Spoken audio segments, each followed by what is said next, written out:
What is going on, everyone, and welcome to the Aspect Podcast Network, the home of the Valyrian Voice. Go ahead and hit that subscribe button down below to be the first to listen to our weekly reactions and other shows from the Aspect, including X-Men, Star Wars, Avatar: The Last Airbender, and more. What is going on, everyone, and welcome to the Valyrian Voice here on the Aspect Network. I'm one of your hosts, Alex Batts, and joining me this week to discuss the latest and greatest in the world of Westeros is our producer, Sean Hussey. Sean, how are you doing today? Alex, I'm doing really well. It's really good to see you. It's been a long time since you and I have done a podcast together. Very Yeah. typically, the audience knows me as somebody who is behind the scenes. Unfortunately, Hamed was unable to make it for this week's episode. And while I am not very familiar with the world of Game of Thrones and House of the Dragon, I am really excited to try to talk to you about this episode that I have not seen, nor have I seen this season or season one or Yeah. much of Game of Thrones at all, but I think we're gonna have a really, really good time.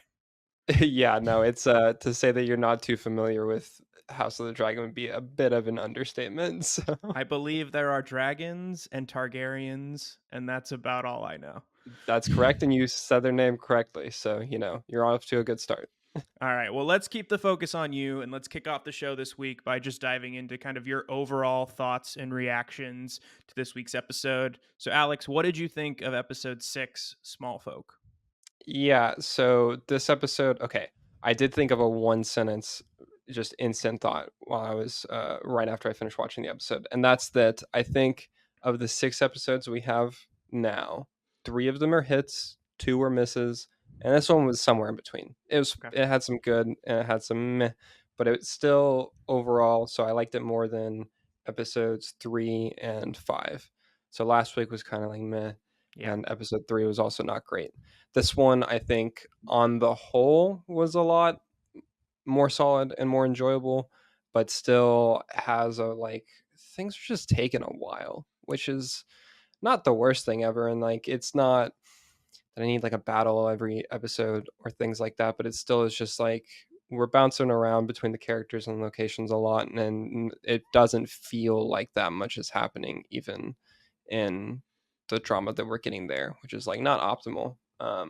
I think the first half of the episode was definitely stronger, and then by the second half, it was a bunch of like, okay, like I get it, like I understand why we're seeing what we're seeing. Can we like move forward a little bit more with a little bit more haste than this? Maybe, and I keep on feeling like part of that is maybe, and I talked about it last week, just the fact that I know the events that are coming up, right, and I'm like, oh, I want to get to this. I'm anticipating it, but at the same time, it just feels like we're treading water a little bit here. And like there's only two episodes left this season now. So it's kind of not the best feel. Like we had two episodes and then we're gonna have to wait like 2 more years before we see more of this, Sure. right?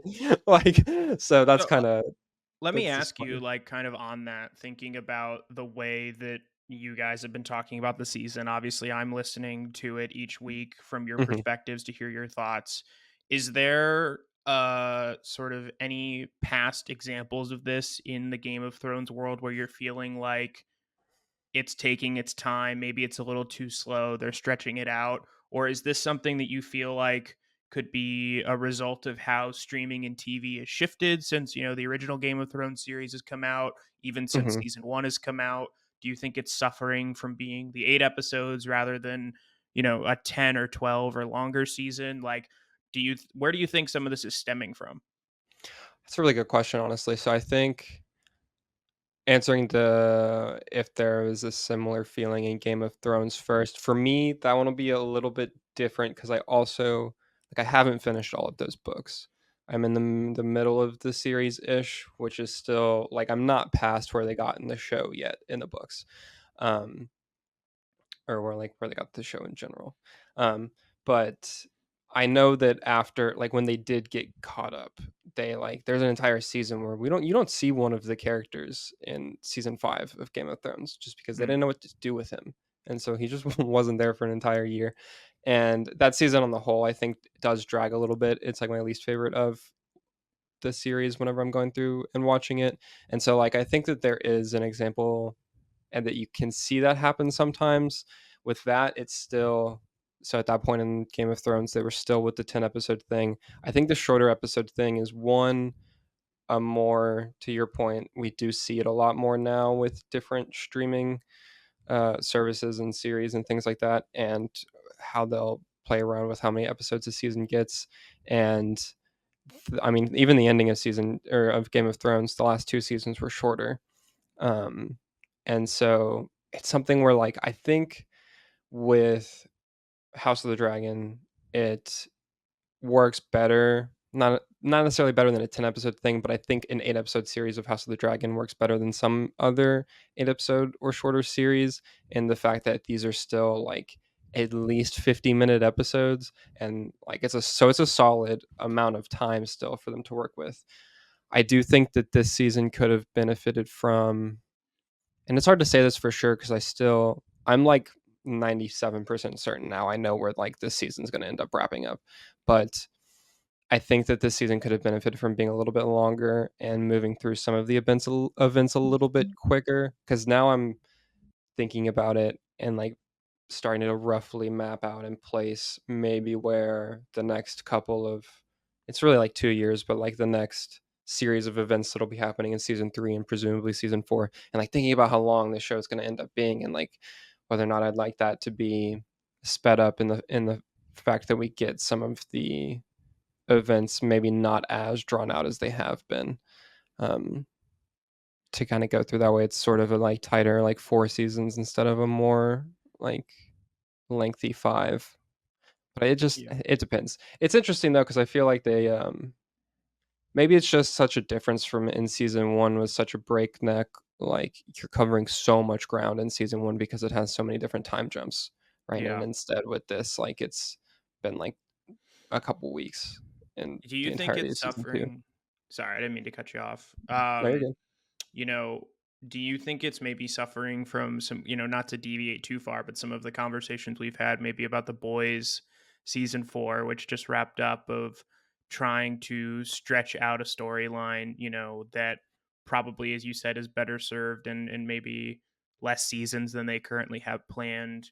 And so they're just trying to kind of fill these gaps. I feel like, having known you for a long time and knowing Hamed, and understanding your stances on and your love for the Game of Thrones franchise and House of the Dragon, I don't think I've heard you guys feel so divided about what you're getting week to week as I have during this season. Like, I feel like Yeah, if you were to rank it's all of the weird. Game of Thrones and House of the Dragon Yeah, seasons, like, this might be a pretty near the solid one bottom. at the bottom. Yeah, it's wild. It and see it I feel especially conflicted about this because I actually was literally arguing with, or not arguing, but discussing this with Robbie, co-host for Framing the Force podcast. Check that out if you don't. Um, but I was talking because he has also read Fire and Blood, or he said he's listened to Fire and Blood, and we were talking about what the length of this series would be before season two started airing. And I was pretty adamant that it's a solid 4 seasons at least, I think. And he was saying that he would like, from his memory of his first time listening to it, he wasn't sure exactly how many, like if they could get 4 seasons out of it, right? And I was like, oh no, I'm like remembering the events and thinking about it, and also thinking about how much they expanded on what the first season covered, which it covers a long stretch of time, but in the book, in Fire and Blood, it's really not that many pages actually. Like there's not that much writing on those events because of the way that Fire and Blood is structured as a book. And so in season one, they expand on a lot of these events and give us more context and things like that for what's happening.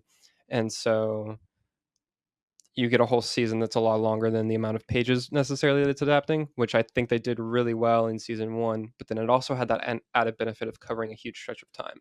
And so I was like, okay, well, if they're doing what they did for season one and they're expanding on the content that's in the pages, like, yeah, for sure, we've got at least like 4 seasons here. Like, they can maybe do five. But now we get into the section of the story where we're not covering 10 to 15 years in like 5 to 10 pages. We're covering a couple weeks in 15 to 20 pages. And expanding on some of the stuff that goes on in there is, I think, needed because in the books, similarly to the season one material, there is a lot that's just not said because of how Fire and Blood is and the way it's structured. And so there is a lot of room for them to add actual like full conversations of events that happened and things like this, and getting more, even though you don't get internal dialogue from the characters, you get the actors' performances, which is the closest, you can get to that.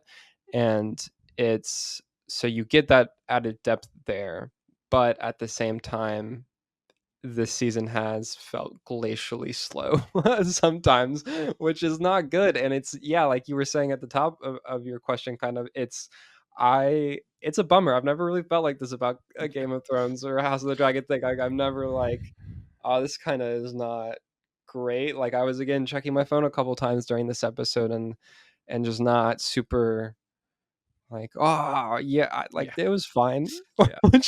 which I'm normally just like absolutely losing my mind about it, right? Um, so yeah, it's a bummer. I don't know exactly what the problem is either, other than it just feels kind of odd and like not even necessarily meandering, but just weirdly paced still. And like there's good stuff in there, and there's I love a lot of the things that they're covering, obviously, but it's odd at times. Yeah, I wonder.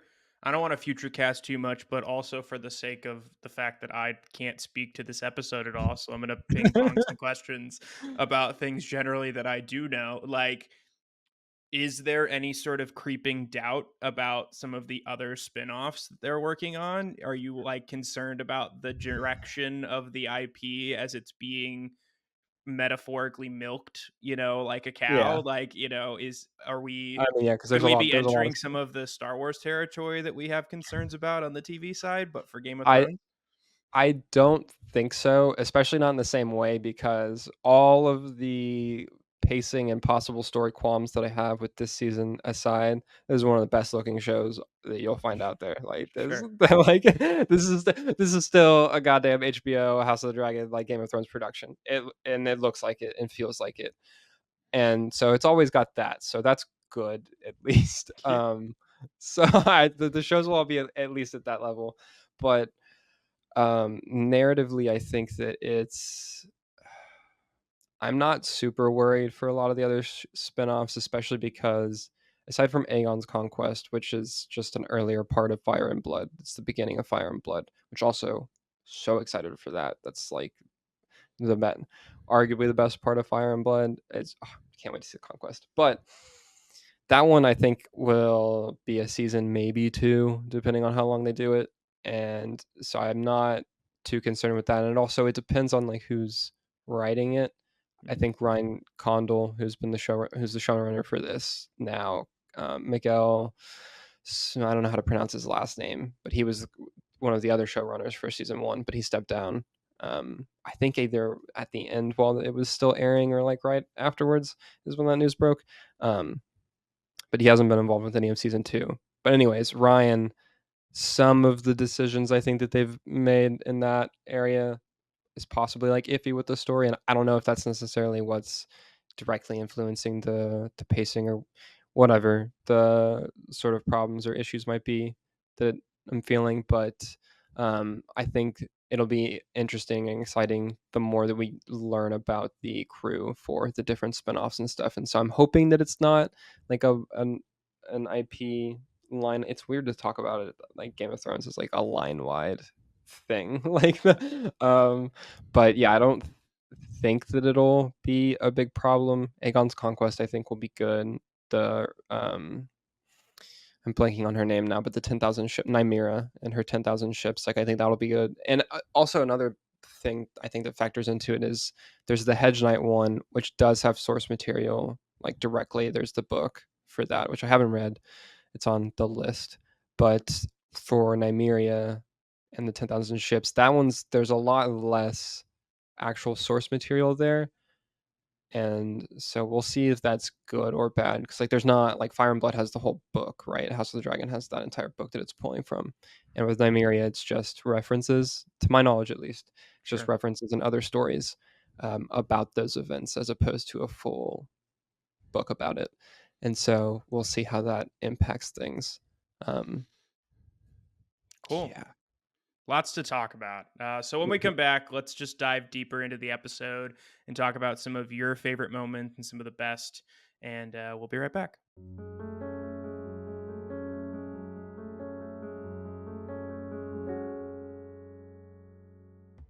Hey, Aspect listener, my name is Alex. And I'm Kate, enjoying this show on the Aspect Network. Then check out Bending the Narrative. We are your one-stop shop for everything in the world of Avatar: The Last Airbender. Each week, we go back and discuss your favorite episodes of the series with a particular focus on the characters and narrative threads that tie the series together. In addition to discussing the original series, we also dive into other stories in the world of Avatar, like Legend of Korra, the live-action Netflix series, the books, the comics, and more. Join us as we travel the globe with Team Avatar and discuss one of the greatest animated series of all time on Bending the Narrative here on the Aspect Network. Now, back to the show.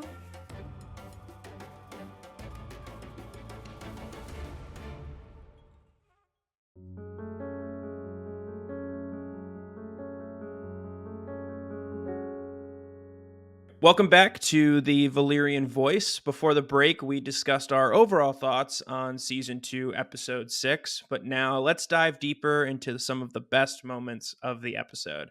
Alex, what were some of your favorite moments from Smallfolk?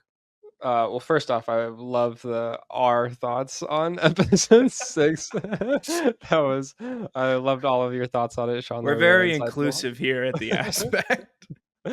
um, but yeah, so diving into my favorite moments for the episode, I thought the opening scene was really cool. Actually, I liked the Lannisters arriving at the keep. It was pretty cool.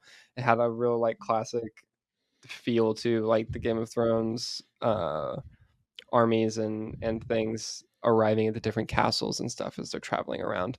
So that was really cool. Um, we got like no follow up on that for the entire rest of the episode though, so that was a pretty big bummer.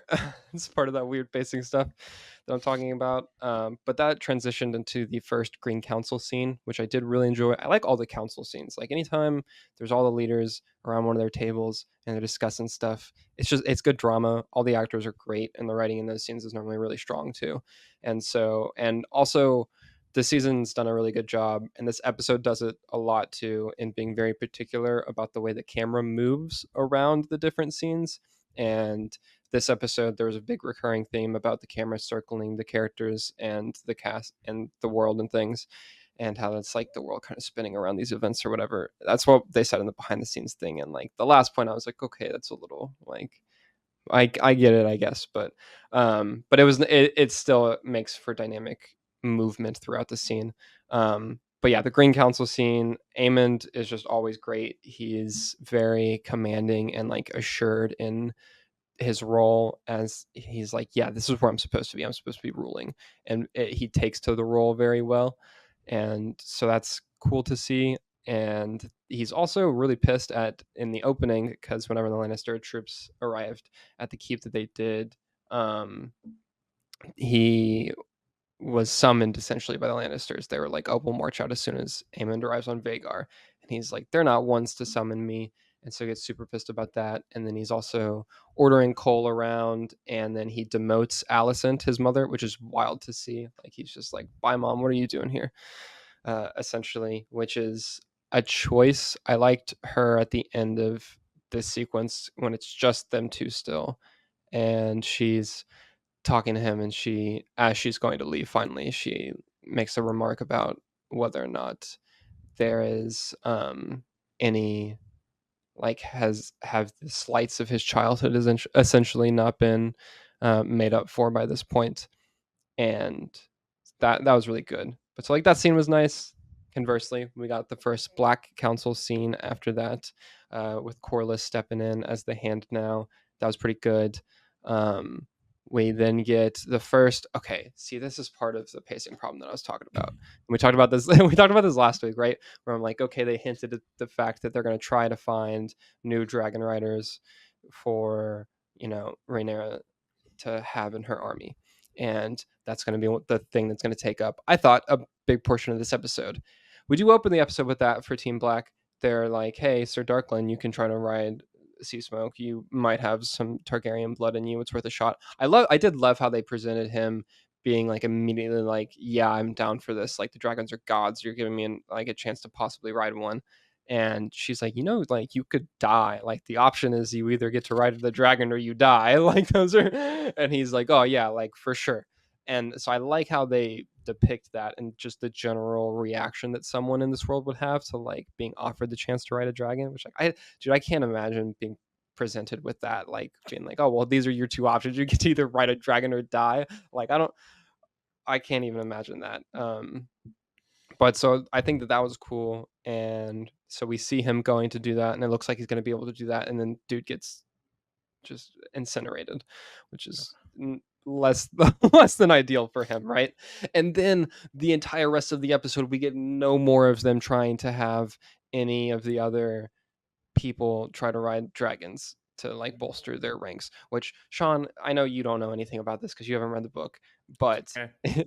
in the book, it's a really big process where like they there are like dozens of people that they come out to like try to ride these dragons because there's Sea Smoke and then Vermithor and a couple of other dragons around Dragonstone that they're like that need riders, and so they're like, hey, they like essentially put out like an open call where they're like, hey, if you have any like Targaryen blood or you think that you might like come try to ride these dragons, It's and like King Arthur in the sword. It's like yeah, no, yeah, anybody can yeah, pull the sword, if you're worthy, you're worthy. yeah, and so they do that, and so like a ton of people die doing this, and they end up getting their dragon riders that they need, right? And so I thought that that's what was going to happen in this episode. Nope, we got one dude trying and getting incinerated, and they're like, "Oh, it was worth a shot. Like you were brave for like trying it, but it's fine." And it's like I just don't understand how we didn't make more progress on that front, but whatever. Um, that happened. The first scene, because of course we continued Damon and his haunted visions at Harrenhal. Um, they were better this week, I think. It's still more of the same, but we got Patty Constantine. I don't know how to say his last name. Viserys from the first season. He was back, and that was amazing because all-time performance from him in season one. It was great to see him in the role again and on the Iron Throne, even if albeit through a vision. And so like that was really cool. I was hyped on that, and I think the relationship between them and the Matt Smith and Patty, the way that they bounce off each other was really good. So that was cool to see.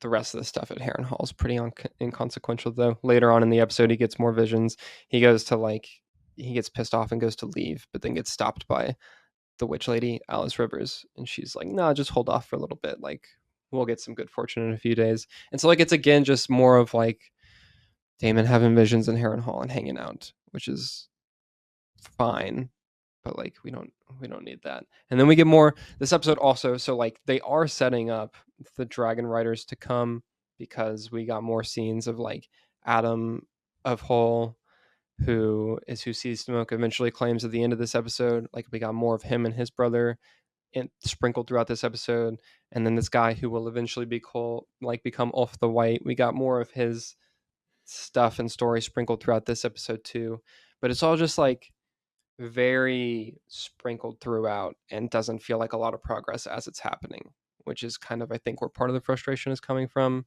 Um, the big like undercurrent arc story that was happening in this episode was the fact that, and it's been bubbling up with the small folk not having any food in King's Landing, being pissed about that, and so Massaria Rhaenyra's essentially Master of Whispers, even though she doesn't have an official seat on the council, but she's the only person that Rhaenyra is really listening to. Actually, she's giving good advice. Is like, hey, I can like sow dissent among the people of King's Landing, and then I have a plan to make that blow up in Aegon's face. And so they do this, and then they end up sending food onto the shores that like have Rhaenyra's banner, and so everyone's like, Rhaenyra cares about us, and they're starting like riots in the streets too. And so like that's good, and I think works, but it's one of those things where it doesn't play with it, like it's treated as the same payoff or impact as like a battle or something of any like level, like whether or not it'd be like a one-on-one or just like an actual like battle thing. And it's like, okay, well, yeah, that was a big moment, but it's not really the same thing. but the pacing of the show kind of treats it like that, which is a bit odd. There was a really great sequence though of the small folk almost killing Alicent and Helena as they were like praying in one of the seps. They're like praying, and then the Kingsword comes in, and he's like, "We gotta go now," because it's when the people first start like rioting about the food and whatnot, and so that was nice. But yeah, we got more scenes of Rhaenyra talking about how no one thinks that she's fit to rule or will listen to her, and then she's like stuck.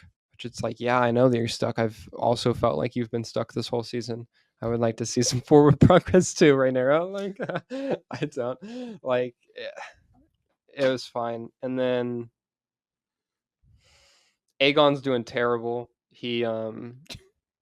I mean, hey, he is, man. He's alive, but he got burned by a dragon. I don't and fell out of the sky. Like I don't blame the guy for doing bad, but yeah, he looks rough.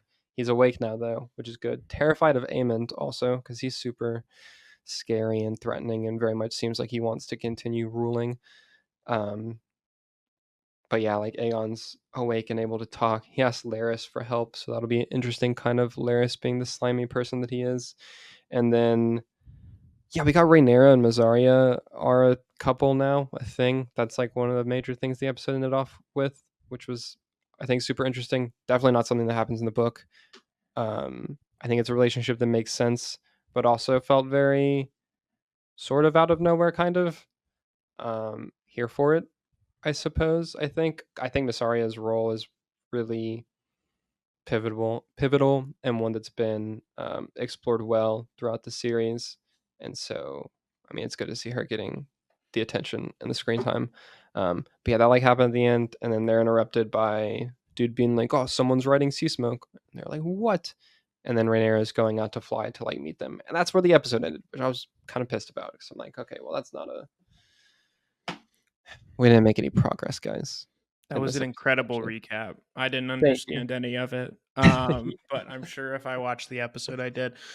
So walk me through a little bit how some of these character dynamics and arcs are kind of stacking up against some of the best from Game of Thrones, right? Like I'm hearing in your explanations about the pacing issues, and clearly we're playing with a lot of different relationships and dynamics between all sorts of different houses and rivalries and things of that sort. But like, are you feeling like these characters are living up to some of their Game of Thrones predecessors in terms of the show, but successors in terms of timeline? That was good. Thank you. Appreciate that. Yeah, I think so. I think the characters themselves do. I think the thing that is.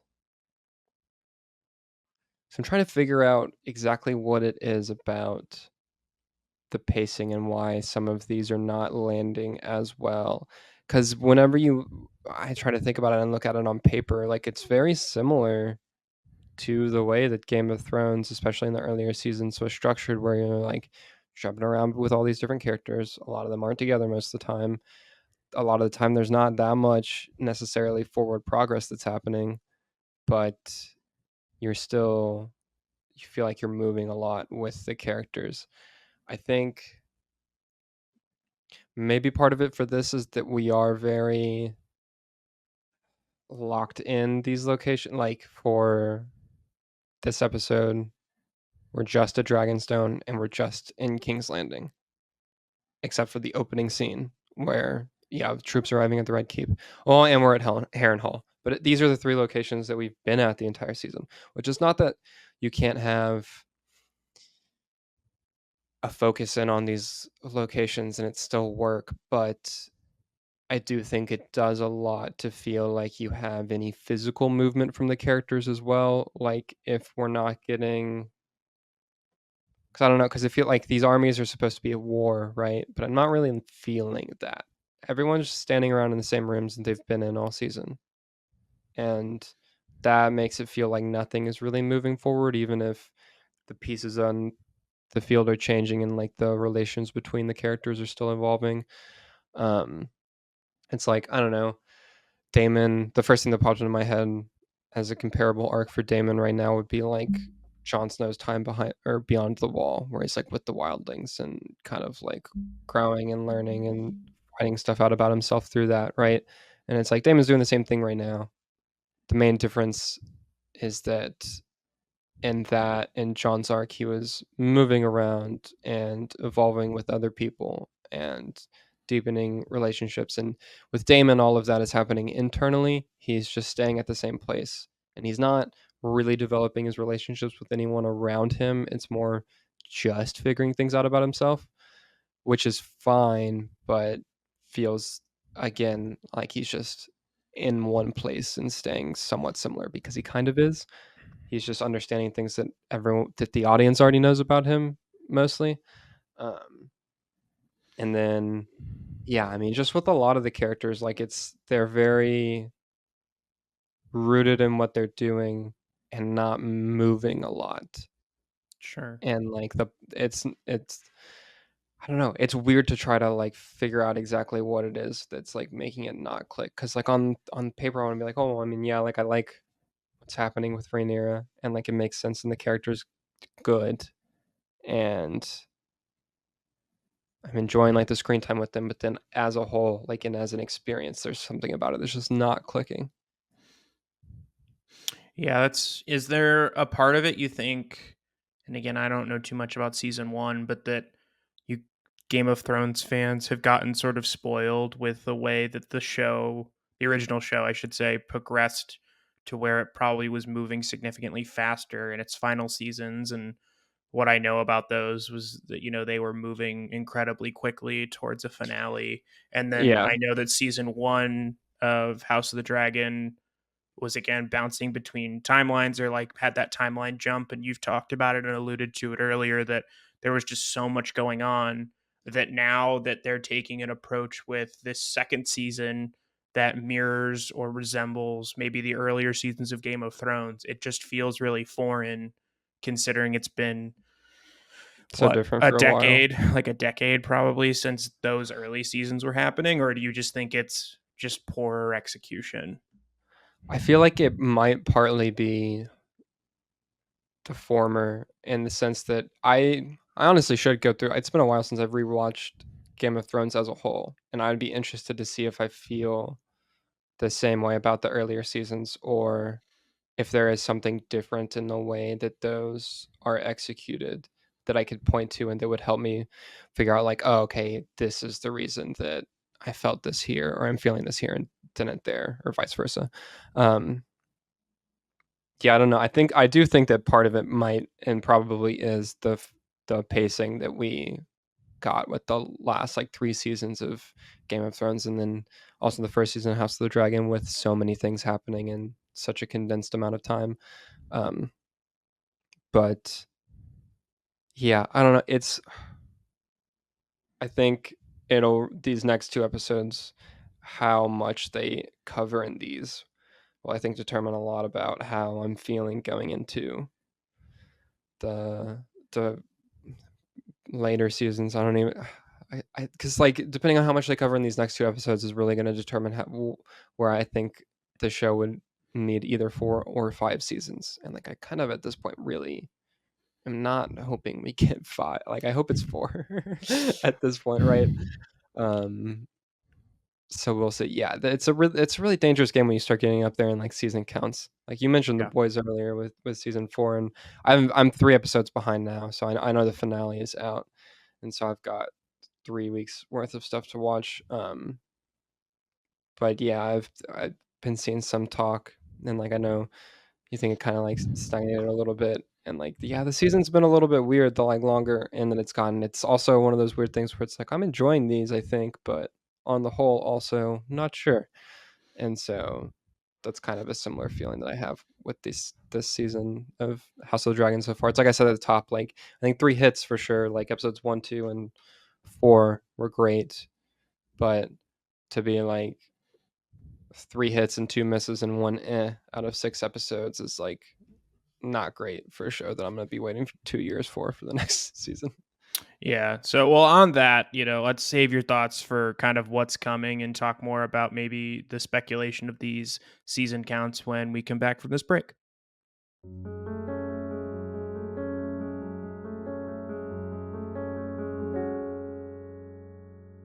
Hi, I'm Alex. Enjoying this show on the Aspect Network? Then you should check out my show, Philosophy of X. Each week, I pair an X Men character, story, or concept with a relevant philosophical topic and explore how the two relate to one another. Join me on my journey to examine the world of X Men through philosophy. And now, back to the show.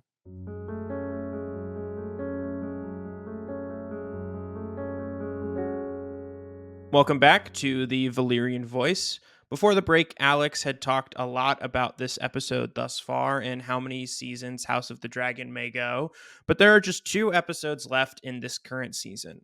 Alex, where do you think this season ends in the timeline of the book? Yeah, so I think I'm like I said it earlier. I think I either said like 95 or 97% confident that this season's going to end with the Battle of the Gullet at this point. Um, I think that's where it would make the most sense with I mean, we only have 2 episodes left. I have to imagine they want to get another battle in there. It's the next major battle that happens. It's a pretty solid part moment to leave off on. They kind of set the seeds for some of it in this episode as well. And so I think that that's where the signs are pointing. And I think it makes sense for them to end it there. And then the thing that I really will hope for is that they pick up the pace a little bit with the kind of more major events of the the Dance of the Dragons as we move in through season 3. They also did further set things up though for the Battle of the Gullet, and then the things that will happen in season 3 with one of the scenes in this episode. They're mentioning Darren and gave us a whole um, couple of back and forth exposition lines between Alicent and her brother that was like filling the audience in on the needed information to know about her youngest son that we have never seen before on the show because she sent him off to be a ward. So he's been in Old Town this whole time.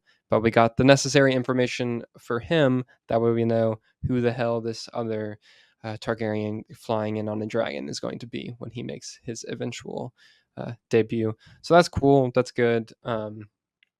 So yeah, I think the Battle of the Gullet for sure at this point. I would be very surprised if things were differently, and I also don't think that it'll be next episode where that happens either. Hamed and I were talking about how Game of Thrones and House of the Dragon sort of, but Game of Thrones loves to end its seasons the penultimate episode with a big battle, and then the episode after that having the aftermath of said battle. I don't think that's going to be the case this season because I don't really think that we're we've covered enough ground at the rate that the show has gone to get to and through the battle next episode and then have the aftermath for it with episode 8. So we'll see. Would love to be wrong on that count. It'd be cool if we got that battle next episode, but I don't see that coming. So yeah, we'll see though. Yeah, I unfortunately don't have much to add on this one. But battles are sick, dragons are Yeah, sick. rooting Uh, for you, 4 seasons. Sick. yeah. Do you have a side? What team are you on Oh, I'm in Team this Black, battle? 100%. Rhaenyra, Okay. for sure. Yeah, yeah. It's not even close. Do Not you even feel like that's comparable. the side that people should be on? Or is that just like, are you like kind Yeah. of against the public opinion on that? No, I think that that's the side that people should be on. I think it's.